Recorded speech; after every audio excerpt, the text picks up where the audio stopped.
Pupungas-pungas akong bumangon sa higaan. Hindi ko na matandaan kung anong oras na ako nakatulog kagabi. Tinapos ko kasi ang proyekto ng kapatid ko. Nauna na kasi itong nakatulog habang pinagtutulungan naming mag-design sa kanyang portfolio.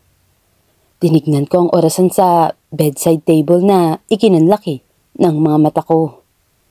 30 minutes na lang at mahuhuli na ako sa trabaho. Mabilis na tinungo ko ang banyo at agad na naligo. First day ko pa naman sa trabaho. Nakakahiya sa mga kasama ko kung mahuhuli ako. Tumakbo ako pababa ng hagdan, saka humalik kay nanay. Hindi ko na nagawang mag-almusal pa o humigop man lang ng kape. Pinara ko kaagad ang tricycle na una kong nakita. Pagdating ko sa fast food, sinalubong ako ng kaibigan ko. Mabuti naman at nakarating ka na, Kyla. Aba, kanina pa ako kinakabahan na baka masabon ako ni ma'am. Pasensya ka na, Beshi. Tinulungan ko kasi kagabi si Mika sa may project niya. Wala tuloy sa isip ko na maaga akong mag-in. Sige na, magpalit ka na ng uniform doon. Pareho tayong malalagot kapag nakita tayo dito. Napakasungit pa naman nun. Parang pinagli sa sama ng loob kaya palaging magkasalubong ang kilay. Pero sabi mo, kahit ganun si ma'am, galante naman magpasahod. Kasi sa bagay, ayos na rin yun. Pagkatapos mo dyan, dumiretso ka na sa counter. Maraming customer ngayon dahil weekdays. Napailing na lang ako sa kadaldalan ni Brenda. Magkaklase sila sa high school. Ngunit napilitan itong huminto nang magkasakit ang ina nito. Wala itong kinagis ng ama kaya simula nang magkasakit si Aling Rufa, nakaatang na sa balikat ni Brenda ang obligasyon. Ganun talaga ang ugali nito, madaldal at prangka. Ayaw nitong nakikipagplastikan sa kahit na sino. Nung kailangan ko ng sideline, si Brenda agad ang una kong naisip. Sakto naman na nangangailangan ng part-timer ang pinapasukan nito. Nababagot kasi akong tumambay sa bahay kasi bakasyon at wala akong summer class. Pinuntahan ko na siya sa counter. Matyaga niyang itinuturo ang mga dapat at hindi ko dapat gawin. Madali ko namang naintindihan ang mga itinuturo niya, kaya natapos ko ang isang araw na walang aberyang nangyari. Bago kami umuwi, ipinagbalot kami ng chef ng mga sobrang pagkain. Hindi kasi naubos ang mga paninda kaya hinahati niya ang mga ito sa lahat ng mga trabahador sa fast food upang may maiuwi. Utos din ni ma'am na ibigay ang mga tirang panindang pagkain sa kanila kaysa itapon. Mahigpit nitong binili na ng chef na huwag magtapon ng pagkain hanggat hindi pa panis. Binigyan din kami ni ma'am ng tig 300 bilang tip. Tuwang-tuwa na tinanggap ko ito. Iba palang pakiramdam kapag nagkaroon ka ng pera na pinaghirapan mo. Napag-alaman ko kay Brenda na araw-araw daw na nagbibigay ng tip si ma'am. Minsan kapag malaki ang kita, malaki din ang tip. Nauna na akong bumaba kay Brenda. Malapit na din kasi maggabi. Ano, Kyla? Sigurado ka ba na dito ka lang? Tingnan mo, walang ilaw sa daanan. Baka may loko-loko dyan at matripan ka pa. Wala no, mababait naman ang mga taga rito. Paano? Mauuna na ako. Kita na lang tayo bukas. Mag-iingat ka at huwag kang mahuhuli bukas. Sige na, babush. Kinawayan ko ito saka naglakad na patungo sa bahay namin. Iba ang pakiramdam ko sa gabing ito. Dati-rati may nadadaanan akong mga nag-uumpukan sa gilid ng kalsada o di kaya may nakakasabay ako sa paglalakad. Umihip bigla ang malamig na hangin kaya napahawak ako sa aking braso.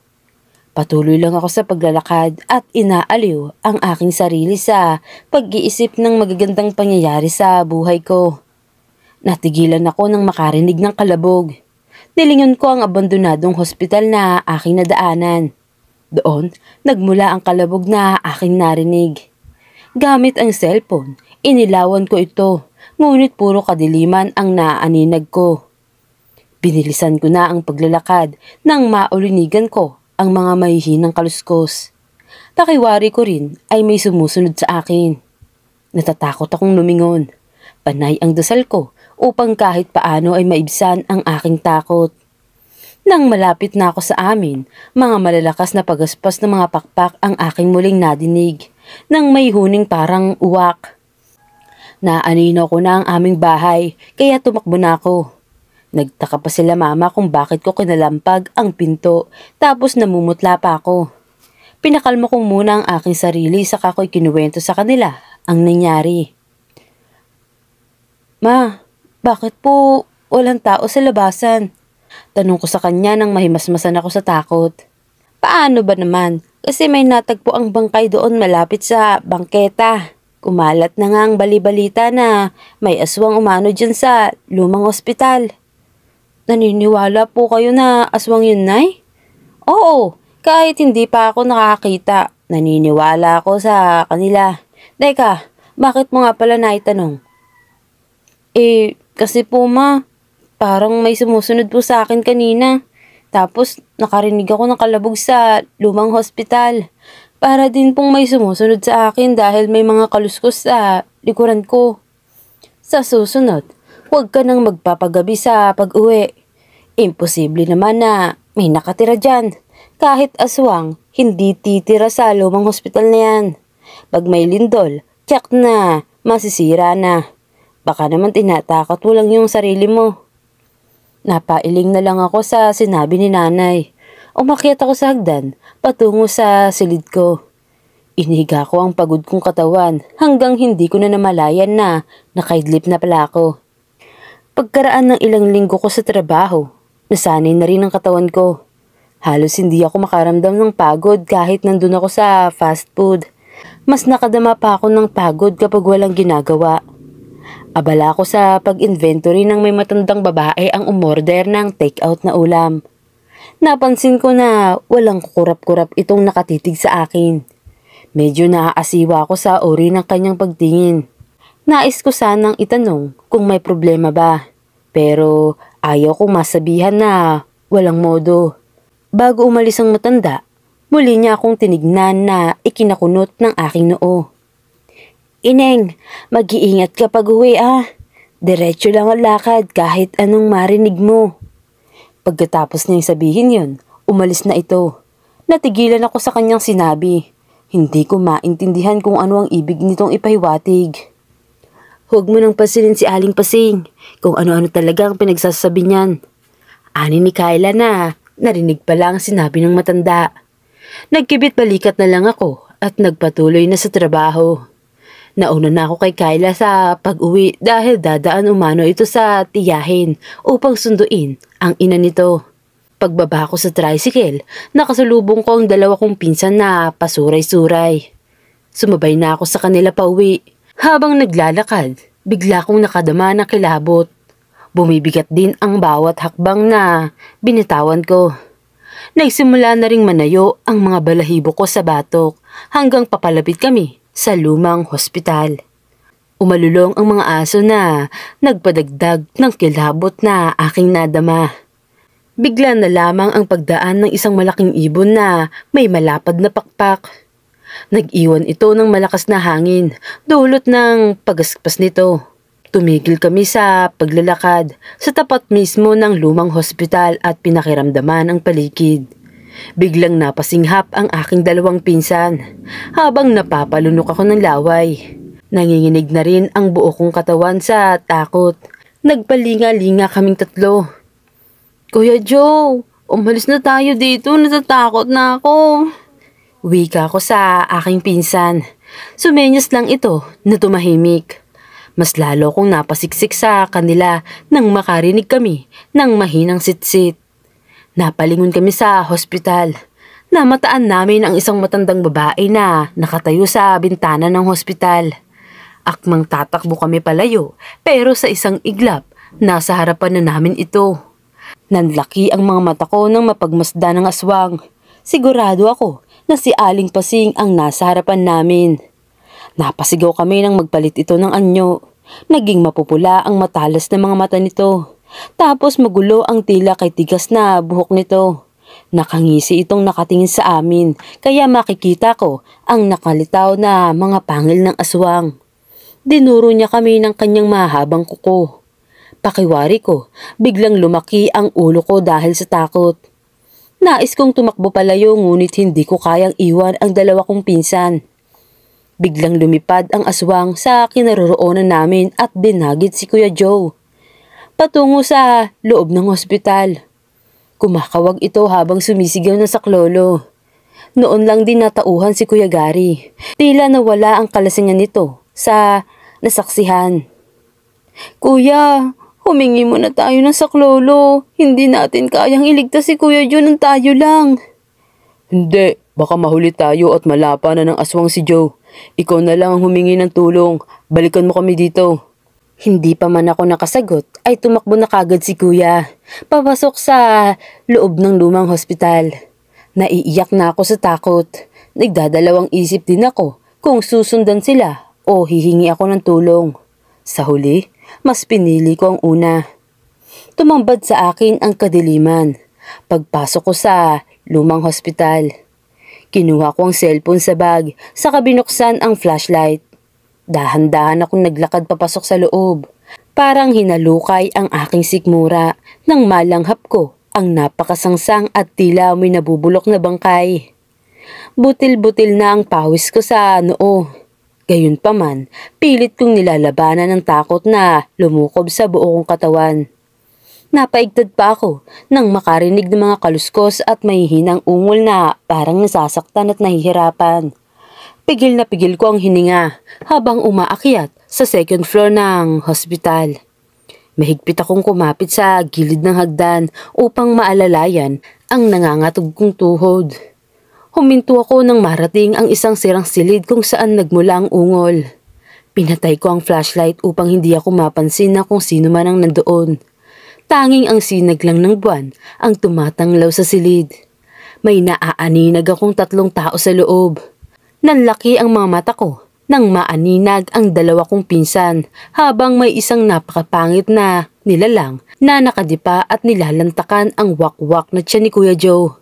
Samantalang si Kuya Gary naman ay may mga sugat at galos.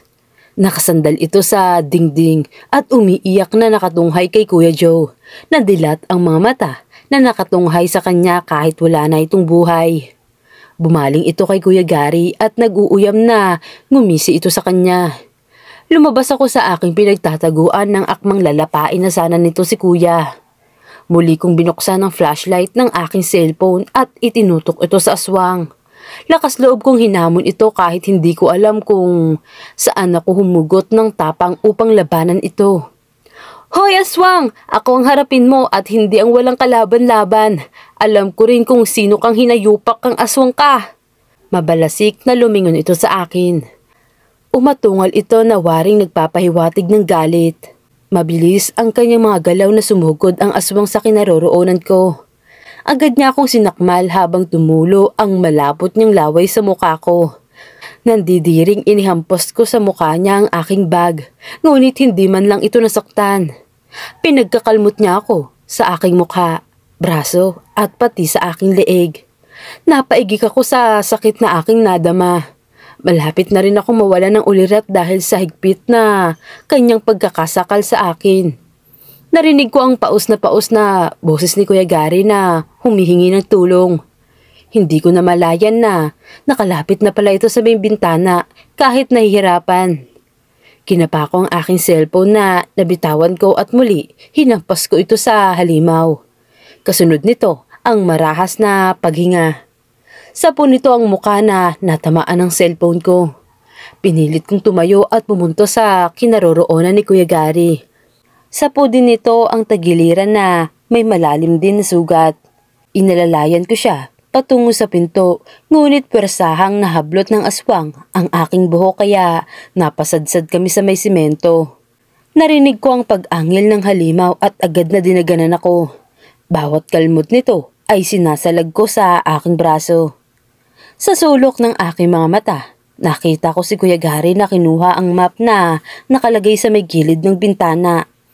Paika-ika itong lumapit sa amin, saka walang pag-aalinlangang isinaksak nito ang dulo ng map.